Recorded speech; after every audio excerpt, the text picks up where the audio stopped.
hemos hecho una declaración dogmática, que el verdadero avivamiento espiritual debe ser uno conforme a la palabra de Dios.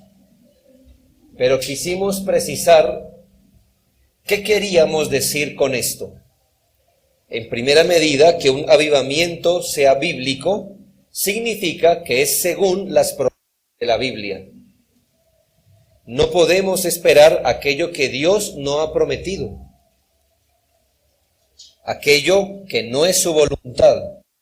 Pero si Dios ha revelado su voluntad y ha prometido, entonces hace parte de nuestra fe, de nuestra esperanza y consuelo.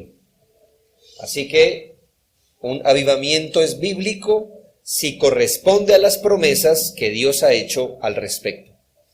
Segundo, explicamos que un avivamiento conforme a la palabra de Dios es uno que se efectúa a través de métodos bíblicos, no humanos, no ingeniosos, no creativos, sino que es uno que viene en estricto apego a la palabra, a la predicación de la palabra y a la predicación cristocéntrica o al evangelio puro. Donde la convicción espiritual viene por la clara y fiel predicación de la verdad, cuando la vida de piedad surge del entendimiento de la palabra de Dios aplicada por el Espíritu Santo, cuando los afectos son inflamados por la verdad de las Escrituras y no manipulados por métodos o técnicas humanas, podemos afirmar que tal despertar es un avivamiento de Dios. Debemos aclarar, eso sí, que los instrumentos utilizados por Dios en algunos aspectos son débiles. Es decir, puede haber toda la ausencia de un ministerio elocuente. Sin embargo, si la verdad de Dios se distribuye de manera justa y completa, los demás medios como la oración, si son usados con sinceridad piadosa, el efecto que se produce puede atribuirse a la operación de la gracia divina. Cada vez que la instrumentalidad más humilde, que un curso de vida santa, sólida y genuina, resultan en un avivamiento, el Señor está vindicando su verdadera soberanía. Ahora, no solo afirmamos que Dios honra su propia palabra y sus propias instituciones, no solo afirmamos que los medios empleados para llevar a cabo un avivamiento proporcionan un buen criterio para determinar su validez. También afirmamos, en tercera medida, que un genuino avivamiento conlleva resultados bíblicos. Un genuino avivamiento conlleva resultados bíblicos. Es decir, no solamente es bíblico porque va de acuerdo a las promesas de la Biblia, no solo es bíblico porque viene según los métodos bíblicos, sino que el avivamiento es verdadero por el resultado que promueve. Y el resultado que promueve un avivamiento bíblico es un resultado bíblico. Con esto queremos decir que los resultados o los efectos de un avivamiento son exactamente los que señala la Escritura. Es decir, cuando vamos a las Escrituras y nos dice que un avivamiento produce tal cosa, ¿cómo corroboraríamos hoy que una persona o una iglesia o una nación está siendo avivada?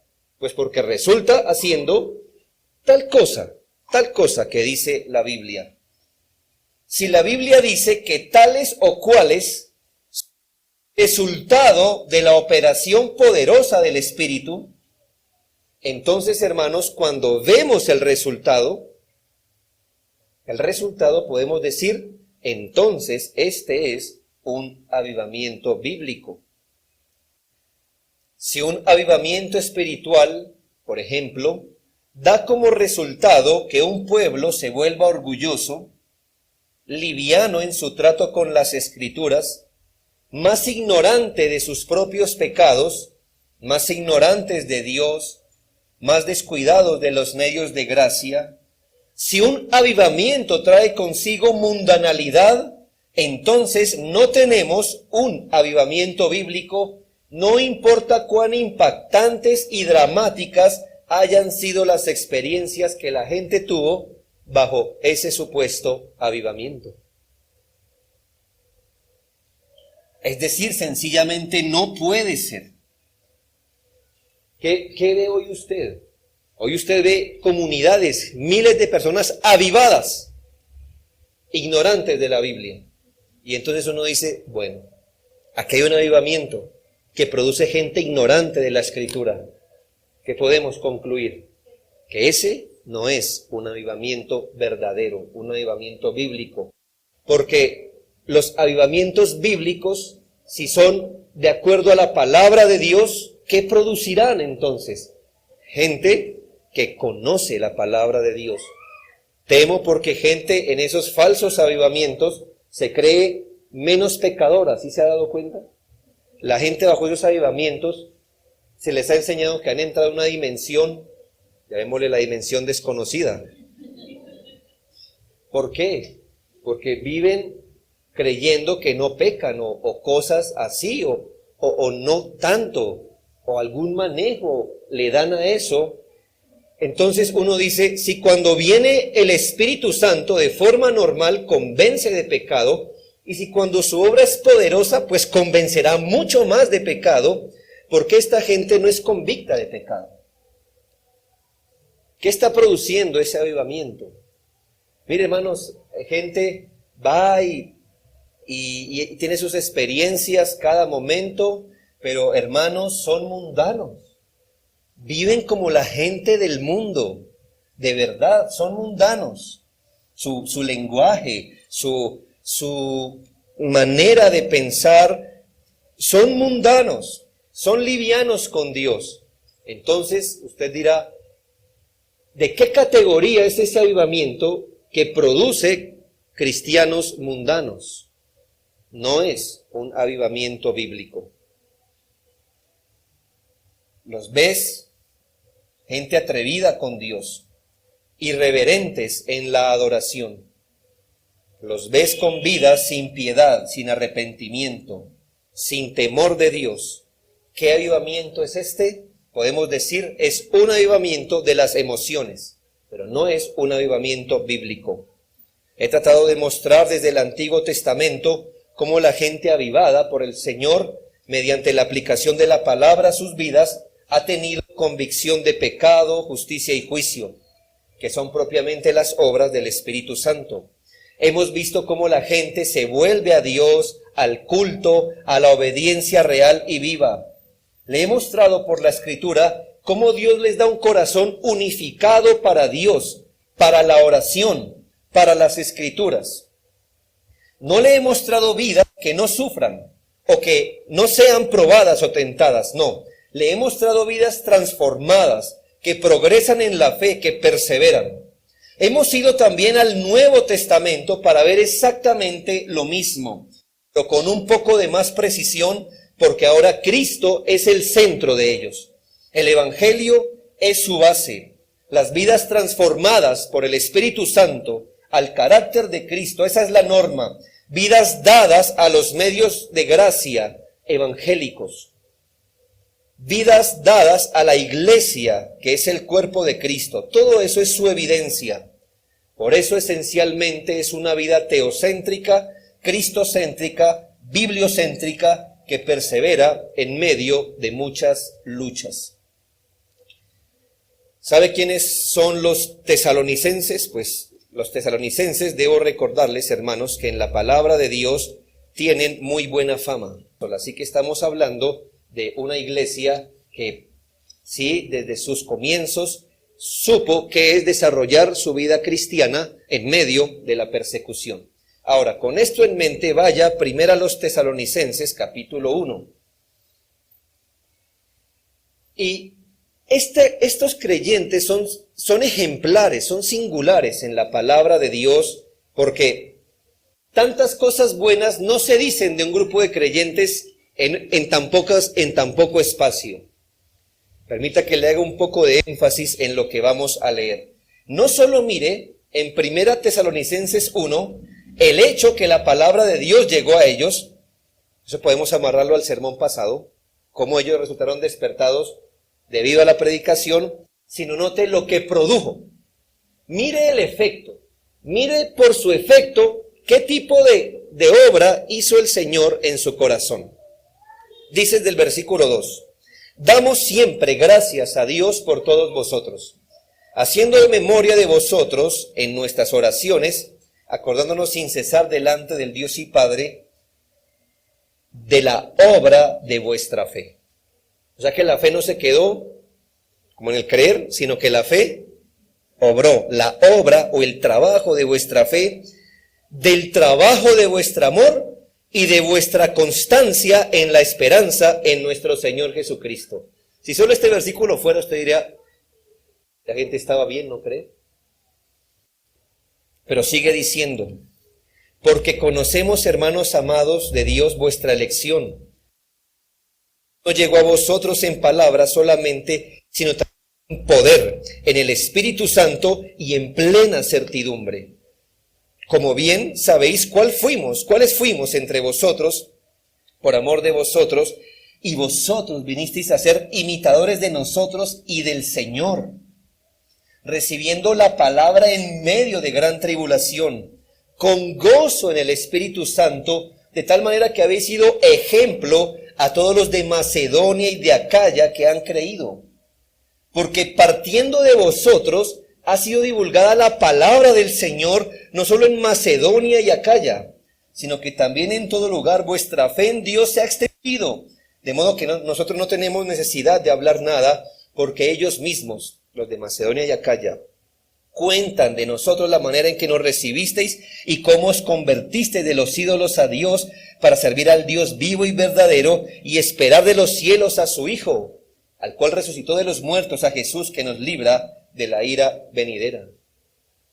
Hermanos, todo esto se dijo de un grupo de creyentes que aprendió a perseverar estando perseguidos en su fe.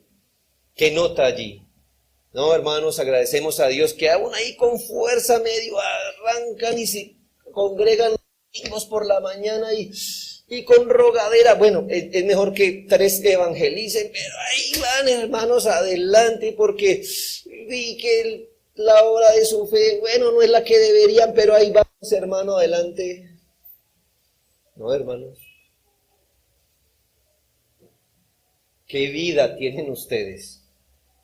¿Cómo es tan evidente el fruto de su amor, el fruto de su fe, en días cuando no había ni videos ni teléfonos? Esa gente tuvo la fama en la región donde estaban. ¿Qué le parece? En la región. Hermanos, nosotros con tecnología y todo, por ahí nos conocerán a 2 cuadras. Esa gente en la época que no había medios de comunicación masivos se ganó la fama de las iglesias alrededor. Es más, el apóstol dijo, de ustedes ha salido el evangelio a muchos otros lugares. Hermanos, es más, yo no sé ni qué enseñarles aquí. Claro, les enseña, pero es una forma de decir, hermanos, ustedes, es decir, han perseverado, ustedes están convencidos. Es muy obvio cómo ustedes se han convertido. Mire el efecto que produce el Señor. Y entonces no podemos decir, esa gente como que estaba emocionada cuando creyó y por eso, no, hermanos, ese es el testimonio.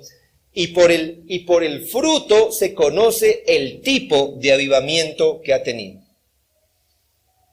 Ahora bien, creo que esto nos dice mucho a nosotros. ¿En qué sentido? Que un avivamiento traiga resultados bíblicos significa que si el Espíritu Santo le ha despertado usted a la fe, o si usted está siendo despertado por el poder del Espíritu Santo, usted más o menos va a ir por esa dirección. Porque se supone que el Espíritu Santo hace eso en la vida. Usted no concluya, nunca concluya. Yo creo que el Espíritu de Dios me está usando más. ¿Por qué? Porque mire, me reúno los lunes, los martes, los miércoles, tengo discipulado, encuentro, posencuentro, preencuentro, visito acá, visito allá, pero usted no ora. Si usted no ora, no ha aprendido la A, el Espíritu de Dios no ha estado en usted. Usted se ha convertido en activista religioso, no en un hijo de Dios guiado y sometido por el Espíritu. Porque lo que usted hace, eso lo puede hacer un mundano. Pero orar solo un hijo de Dios, ¿o no? Multiplique sus actividades religiosas. Eso no comprueba nada de usted. No comprueba nada. Gente piensa que ser activista, eso, mire cómo me usa el Señor. No oran ni siquiera. No oran. No es evidente su fe en el Señor, en estas cosas importantes, el trabajo de vuestro amor, vuestra constancia. No. Para muchos que honramos el día del Señor, parece que la vida eclesial en nuestra mente está limitada al domingo. Como que ya pasamos el nivel, ¿verdad? Que no guardamos el día del Señor, ahora lo guardamos. Estoy viendo mi vida eclesial plena. No, mi hermano. No, mi hermano. La vida eclesial es mucho más que el día del Señor. No es menos que el día del Señor, pero no es el día del Señor. Es vida eclesial. Es ministrar los unos a los otros. ¿Cómo conocemos que Dios está en nuestro medio? Que todo lo que empieza a pasar es exactamente lo que el Espíritu de Dios produce cuando viene a la vida, a su vida espiritual y a la vida de la iglesia. ¿Cómo sabe que el Espíritu de Dios está, por ejemplo, sobre usted? Pregúntese. No calme su conciencia, pero pregúntese si generalmente lo que pasa en su vida, lo que es general, no en todos los días, no cada 5 minutos, pero lo que es general es que tenga convicción de su propio pecado, por ejemplo. Si usted es de los que lucha cuando alguien le dice pecador, ¿verdad? O lo trata como uno. Cuando el Espíritu está, ¿qué hace? Convence. En verdad pone su mano sobre sus devociones, sobre su familia, sobre la piedad familiar. Esas cosas ocurren de verdad. No es una pena para nosotros en una iglesia decir, y no debería ser ni siquiera motivo de burla. Cuando un hermano aquí se pone más fiel a la oración, uno no debería decir, uy hermano, está juicioso. No, eso debería ser lo normal. Entonces deberíamos llorar por el que no ora con nosotros en la iglesia.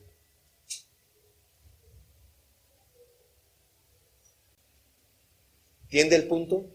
Y aun si usted se fuera de esta iglesia, si el Espíritu Santo está en usted, entonces ¿qué haría en otra iglesia? Exactamente lo mismo.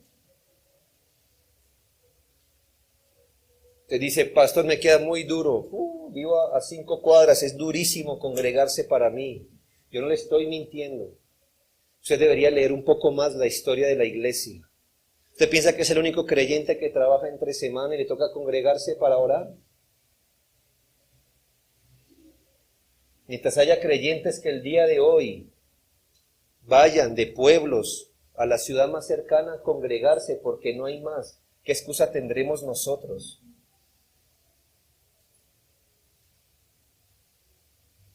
¿Cómo sabemos si un avivamiento es verdadero? Por el fruto que produce. Por el fruto que produce. Además del resultado bíblico, el avivamiento trae resultados profundos, y déjeme explicarle muy bien esto. Cuando hablo de resultados profundos, es decir, si el avivamiento es bíblico, por ende es profundo. ¿Por qué se lo digo? Porque si es de Dios, el avivamiento jamás es estético. ¿Sabe qué es estético? Lo que se ve por fuera, la fachada. Por eso se llama cirugía estética. Porque usted puede estar volando de triglicéridos, pero usted se ve flaco. ¿Por qué? Porque es, mire, el estético. Eso no le llega al problema, ¿sí? Pero al menos se ve bien. Lo estético es como que nuestra casa de la fachada para adentro esté pudriéndose, se esté desmoronando, pero la fachada está bonita. Hermanos, si el avivamiento es bíblico y produce resultados bíblicos, los resultados que produce el Señor son profundos, no estéticos. El Señor no vino a cambiar nuestra imagen, sino nuestro corazón. No vino a hacernos parecer cristianos, sino a que lo fuéramos en verdad. Así que hablamos, ¿qué es? En mi analogía de la fachada, ¿qué es la fachada para mí? ¿O qué entendemos por fachada? Es cuando el avivamiento se queda o en el intelecto o en las emociones. Eso es la fachada. No que no sea importante, pero si el avivamiento es solo eso, hermano, eso es lo que llamamos un avivamiento estético. No va a la raíz, no es un avivamiento radical. Radical aquí entiéndase como que va a la raíz, a la raíz. Así que hermanos, yo no estoy despreciando el conocimiento intelectual de la palabra. ¿Sabe? ¿Por qué otro medio aprendemos la palabra? Pues por el intelecto, hermanos. Yo aquí no digo, hermanos, cierren los ojos, meditemos, y eso que se imagina, esa es nuestra doctrina. No, hay que explicarla, usted la recibe por el intelecto, pero no es suficiente. Se queda ahí en el intelecto, no va a la raíz. ¿Qué más es un avivamiento estético? Un avivamiento estético es el que se queda en las emociones. De eso sí tenemos doctorado aquí en Latinoamérica, ¿no? El avivamiento de las emociones. Hermano, usted conoce, yo conozco gente que en su momento se quebrantó ante el Señor, alzaba manos, eso comprometidos, hoy están en el mundo. ¿Sí o no? ¿Los conoce o no? Bueno. ¿Dónde están? ¿Qué pasó con sus llantos? ¿Qué pasó con sus promesas, con sus votos? ¿Qué pasó con su grito de júbilo? Yo creo que usted le paraba al lado y decía, yo quisiera tener el gozo que él tiene. O mira cómo llora delante de la presencia del Señor. Yo soy más duro que una roca. No me pasa eso nunca. Sí, ese está en el mundo ahora. Eso es común aquí. ¿Qué pasó? Fue el avivamiento que se quedó en lo estético. Si es un avivamiento bíblico que produce resultados bíblicos, hermano, se da más profundamente. No va a cambiar ni a afectar solo su emoción o solo su intelecto, ni siquiera va dirigida a los hábitos.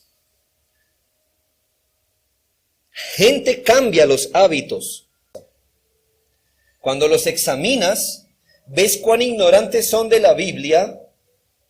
El trato de Dios en sus almas trayendo convicción de pecado es nula. No hay amor por la santidad, no hay conversación espiritual sólida, centrada en Cristo, no hay ese aroma de eternidad. Sencillamente eso no está en ellos. Un avivamiento profundo quizá no sea tan estético, pero hermano, el verdadero avivamiento habrá de derrumbar el centro de la vida y lo está construyendo desde adentro. Va a las convicciones, a los deseos, a las inclinaciones, a los gustos y objetivos. Tomemos como un ejemplo Gálatas 5, 22 al 24. ¿Ya entiende que es algo profundo? Va a los deseos, a las inclinaciones, a las convicciones.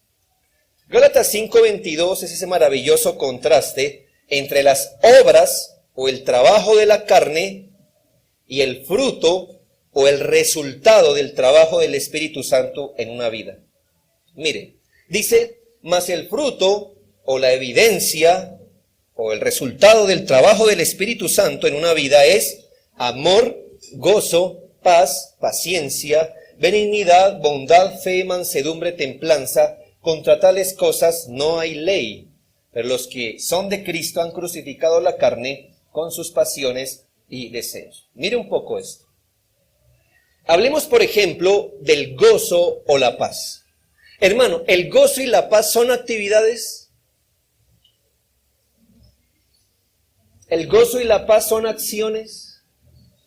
¿Sí ve que no? ¿Sí ve que no son acciones? ¿Dónde empieza el trabajo? El Espíritu Santo. No en lo estético. ¿Sí lo ve? ¿A dónde dirige su flecha? A lo profundo, allá. Son afectos, por supuesto. Por supuesto que los afectos se convierten en obras luego. Pero ¿a qué nivel se da el gozo y la paz? Pero yo iría más allá, ¿sabe? Que no es ni siquiera al nivel de los afectos meramente. Una persona puede reír, estar divertida hoy y en su interior tener ansiedad. ¿No ha visto? Así que puedo decir que sus emociones están alegres, pero en su alma, en su interior, está ansiosa. Puede ser que una persona hoy esté experimentando tristeza por algo. ¿Sí? Estamos tristes, pero aún así tener el gozo del Espíritu Santo. Porque el gozo del Espíritu va un poco más al fondo que la emoción. El Señor dijo, estoy turbado, dijo el Señor Jesús. ¿Pero usted cree que pecó? No, hermanos. Aunque estaba turbado, Él esperaba en el Señor, en su Padre. Un individuo puede tener emociones en control y no conocer la paz que sobrepasa todo entendimiento. Entonces, hermanos, cuando digo que el avivamiento verdadero es profundo, significa que no solo es intelectual ni se queda ahí, ni es emocional, va más allá a esos asuntos donde nace amor, gozo, paz, paciencia, benignidad, bondad, fe, mansedumbre y templanza, dominio propio. Allá al fondo, donde no es solamente algo así como, ay, yo sé que no debo pecar, sino es hasta ver cómo se empieza a debilitar el ánimo a pecar. Allá. Para completar eso, el versículo 24, mire lo que dice. Pero los que son de Cristo han crucificado, ¿qué? ¿Sus obras? ¿Qué? La carne. ¿Sí ve lo que fue crucificado? Fue crucificada la raíz del problema. Dios derrumba la raíz del problema, porque es allá, en el interior, donde se gestan las cosas. Yo lamento que en la mayoría de estas iglesias o llamadas así, la persona más espiritual o la que señalen como la más espiritual sea la persona, no sé, más alegre, más carismática, como líder, pero que el hermanito que soporta las pruebas, él no es tan espiritual, pero según la Biblia dice, paciencia. Si tiene paciencia, entonces ese hombre es más espiritual. ¿Me hago entender? Sí. Usted puede cantar bien en el coro de la iglesia, pero ¿dónde está aquí que ese es fruto del Espíritu? Pero si usted tiene paciencia bajo una prueba, ¿qué está exhibiendo? El fruto del Espíritu. Un avivamiento falso puede darte lágrimas, puede darte remordimiento. Solo el avivamiento verdadero traerá convicción de pecado. Un avivamiento manipulado, temporal, emocional, puede sacarte risas, saltos y éxtasis. Puede traerte tranquilidad, pero solo el avivamiento verdadero te dará la paz de Dios que sobrepasa todo entendimiento y guardará tus pensamientos y corazón en Cristo. Un falso avivamiento pondrá cantos y gritos de júbilo en tus labios. Solo uno verdadero llenará tu corazón de la palabra de Cristo abundantemente y hablarás entre el pueblo de Dios con salmos, himnos y cánticos espirituales. El falso avivamiento podrá cambiar algunos hábitos, costumbres y actividades, pero el verdadero cambia tus pasiones y tus deseos y los rinde a Cristo. Esa es la diferencia. Así que 1, resultados bíblicos. 2, resultados profundos. Pero 3, el avivamiento trae resultados permanentes. Bíblicos, profundos y permanentes. El avivamiento bíblico genuino es uno que permanece. No es flor de un día. No es la semilla que cayó y dio fruto rápidamente, pero luego fue ahogada por los afanes del mundo, las tentaciones, las riquezas de la vida, ni es la semilla que Satanás roba.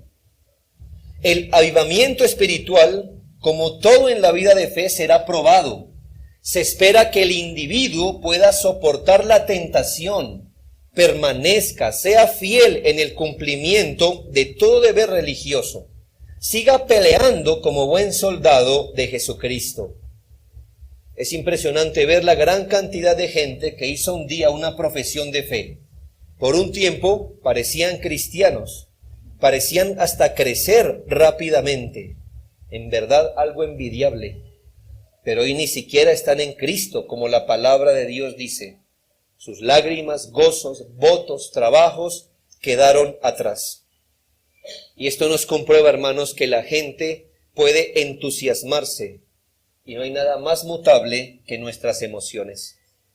Si no ha habido un principio de santidad implantada verdaderamente en el corazón por el Espíritu, deja muy poco bien y deja un bien muy poco perdurable.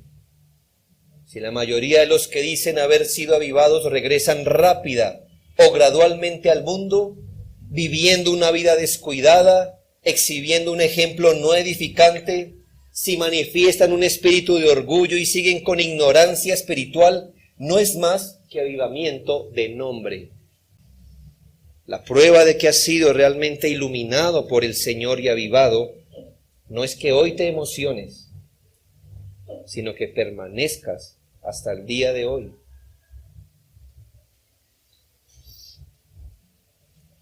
La emoción pasa, ¿sabe? Y siempre digo que la reforma se ve más bonita por fuera que por dentro. La reforma tiene un atractivo, si no se ha dado cuenta, un atractivo de orden, de intelectualidad. Tiene cierto atractivo por la estructura, porque se usa un poco más la cabeza. Tiene cierto atractivo, pero usted la ve mejor de afuera. Cuando está dentro de la verdadera reforma, la reforma por dentro es como un molino. Muele despacio, pero muele finito. Y cuando usted empieza a ver que el molino empieza a cogerlo a usted, hermano, generalmente la gente rasga y se va. ¿Por qué, hermano? Porque la reforma por dentro es una piedra, hermano, de molino que nos empieza a triturar. Si es que usted está en iglesia bíblica de verdad.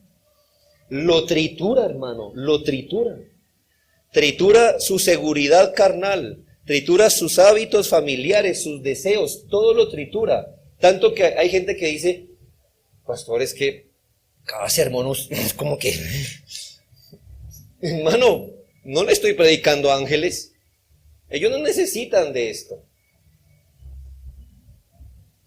Hermano, la reforma nos coge y nos despedaza. Esa es la verdad. Pero sabe, hermano, cuando la emoción pasa y el molino del Señor empieza a triturarnos, el fruto de santidad permanece. Y entonces, ¿a qué conclusión llegamos? Que aquello que Dios hizo en nuestra vida una vez, entonces es verdadero. Si el creyente se mantiene en un curso de vida humilde, abnegado, de devota obediencia, madurando en el carácter de Cristo, podemos afirmar que ha sido objeto de un verdadero despertar de la religión verdadera en su corazón. La religión representada en la vida es la mejor evidencia que la religión tiene morada en el corazón de alguien. En 1 Corintios 15:1. Este texto es diciente, porque hay toda una secuencia de acciones para afirmar que no hemos creído en vano. ¿Quiere un test bíblico de que usted no ha creído en vano? Es decir, que lo suyo no ha sido flor de un día. Bueno, vaya a un test bíblico. Primero a los Corintios 15:1 y empiece a ver la secuencia. Además os declaro, hermanos, el evangelio que os he predicado, bien, el primer escalón, el cual también recibisteis, segundo, en el cual también perseveráis, tercero, por el cual asimismo, si retenéis la palabra que os he predicado, cuarto, sois salvos, si no, creísteis en vano. ¿Ve? Primero, si usted no creyó en vano, ha tenido que primero, ¿qué? ¿Qué dice la Biblia? ¿Escuchar qué? La predicación. Usted no me venga aquí como mi amigo, ¿no? Ay, es que pasé por aquí, escuché un himno, no sé qué estaban cantando, pero ay, me envolví en este... No, nada de eso, hermano. Si usted no ha creído en vano, todo empezó por escuchar la palabra de Dios. ¿Es lo último y final? No. ¿Qué dice? Segundo, ¿qué debe ocurrir? Recibir. No como algunos hacemos con la ensalada. La recibimos, pero le sacamos la cebollita al lado y cosas. No. Evangelio predicado. Si usted no ha creído en vano, ¿qué ha debido hacer? Recibirlo. Así como se lo han predicado, bíblicamente, así lo recibe. Si usted lo ha recibido a medias, conclusión, ha creído en vano. O sea, no es verdadera fe. ¿Cómo sabe que tiene verdadera fe? Porque cuando escuchó el evangelio, lo recibió. Puede que no haya entendido todo, pero lo recibió. Tercero, perseverar en esto. Note. Prueba de que usted creyó en vano, que no persevera. Prueba que ha creído, según la Escritura, es que persevera. Y por último, retener. La palabra retener no es recibir. Usted primero recibe y retiene si alguien le quiere quitar. ¿Y qué significa eso? Que usted, después de todo, permanece con la palabra que ha sido predicada. Permanece con eso. Y eso tiene adentro una implicación, que no es tan fácil como que la palabra nos es predicada, la abrazamos y perseveramos y vamos contentos para el cielo. ¿Recuerda a los tesalonicenses? Vea, hermano, la lucha. Hoy vamos a reír, mañana a llorar. ¿Y sabe? Cuando Dios nos pasa por todo esto, pruebas, cosas, tentaciones, y entonces nos miramos unos a otros, ¿verdad? Con cierta esperanza. ¿Qué será de nuestro hermano? Si usted lo ve, que en esa prueba o en esa tentación se desmoronó y ya no sigue a Cristo, que usted creyó en vano. Pero si después de eso, por allí, sí, bien amoratado, se empezó a levantar, ¿usted qué dice? Por el fruto permanente usted sabe qué tipo de obra fue hecha en su corazón. No por el fruto de hoy, por el fruto permanente. Por eso muchas cosas nos toca esperar en el Señor. Adelante, ¿qué ocurrirá? Así que no es recibir la palabra solamente, es perseverar y perseverar. De tal forma que sería que usted retiene la palabra. La retiene porque eso se zarandea, pero usted la retiene. Por eso la sentencia del apóstol Juan, en 2 de Juan 9, sigue siendo tan cierta de la vida cristiana y una de las maneras seguras de calificar la veracidad de un avivamiento. 2 de Juan 9 dice, cualquiera que se extravía y no persevera en la doctrina de Cristo, no tiene a Dios. El que persevera en la doctrina de Cristo, ese sí tiene al Padre y al Hijo. ¿Lo nota? Así que el avivamiento genuino es bíblico por sus resultados, porque sus resultados son bíblicos. Usted no va a ver un resultado fuera de la Biblia. 2, son resultados profundos. Y en esto, hermanos, Unos más, otros menos, démonos tiempo. Yo también quisiera, aún con mi propia vida, que muchas cosas fueran más rápido exhibidas. Pero hermanos, Dios está trabajando. Si usted no ha creído en vano, Dios está trabajando. Dios está trabajando. Debajo de la superficie, por allá, donde derrumbó algo, lo está construyendo. Con el tiempo usted va a ver esa raíz pequeñita y nos alegramos, ¿verdad? Pero hermanos, espíritu está, él de ocio no sufre. Es el espíritu de poder y él está ajustando. Por eso a veces, hermanos, cuando los pastores aconsejamos, no queremos volvernos su Espíritu Santo como marca personal. ¿Qué hubo, hermano? ¿Leyó? ¿Qué hubo, hermano? No, hermano. Yo le doy un consejo, yo le predico la palabra. Si usted tiene el Espíritu de Dios empezará a gestar cambios profundos al nivel de sus deseos, de sus convicciones. Y seguro mañana nacerá una linda semilla que ojalá sea un árbol frondoso más adelante. Y por último, como le dije, debe ser un avivamiento de resultados permanentes. Déjeme recordarle qué es un verdadero avivamiento. Es bíblico. ¿Por qué es bíblico? Porque va de acuerdo a las promesas de la Escritura, viene y se sostiene por métodos bíblicos y produce resultados bíblicos. Esta es la única manera de reconocer un verdadero despertar espiritual. No se engañe, no se deje engañar hoy día de las gritos de aquí está o está allí. Si no viene estrictamente apegado a la Biblia, no sé de dónde venga, pero le digo de dónde no viene. De Dios. No sé de dónde vienen esos avivamientos. Le voy a decir de dónde no. De Dios. Si es de Dios, viene a través de la palabra.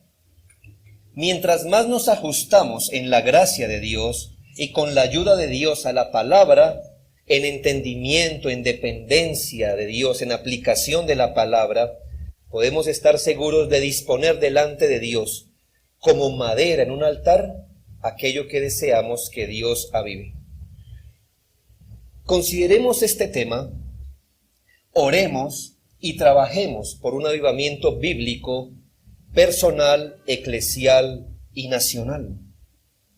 Déjeme aclararle que el avivamiento no es algo que uno pueda traer.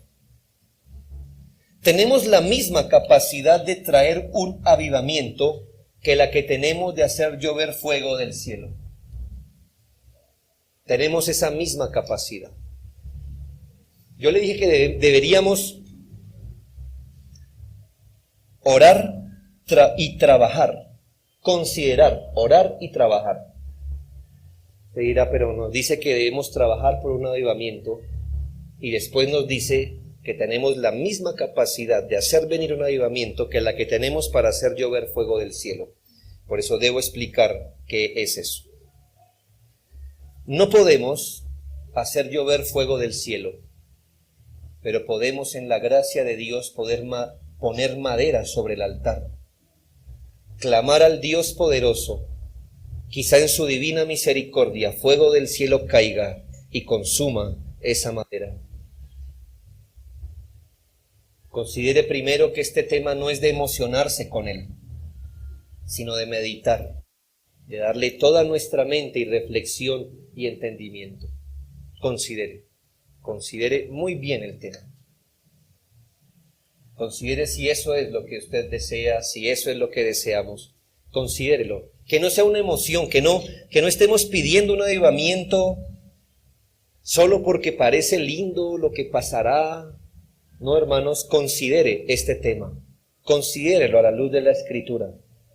Pero también le dije que oremos y supliquemos al Señor ser avivados, ser un creyente avivado, ser una iglesia avivada, y que sea concedido un avivamiento mayor si el Señor quiere. Yo le pregunto, si Dios hubiese planeado traer un avivamiento como resultado de las abundantes oraciones del pueblo de Dios, o un avivamiento tan intenso como las oraciones de su pueblo, ¿qué traería hoy a nosotros?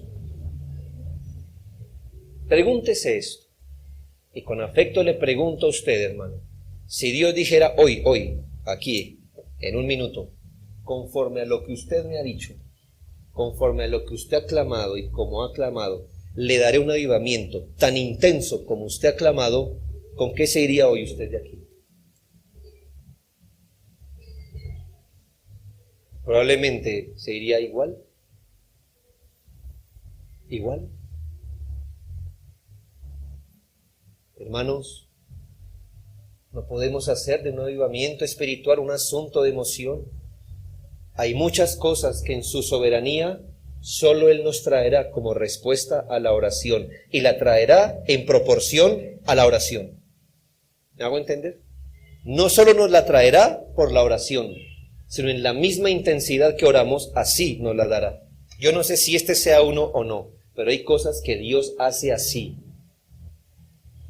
Así que ore, hermano. Ore, que si Dios nos dijera hoy, conforme a tu fe te sea hecho, nos fuéramos de aquí avivados espiritualmente. Y tercero, le dije que trabajemos por un avivamiento bíblico. No podemos ni traer ni vaticinar un avivamiento eclesial. Dios es soberano. Pero podemos situarnos espiritualmente de tal modo que si en la misericordia de Dios Él quisiera enviar uno, avanzaríamos y nosotros no fuéramos los primeros tropiezos.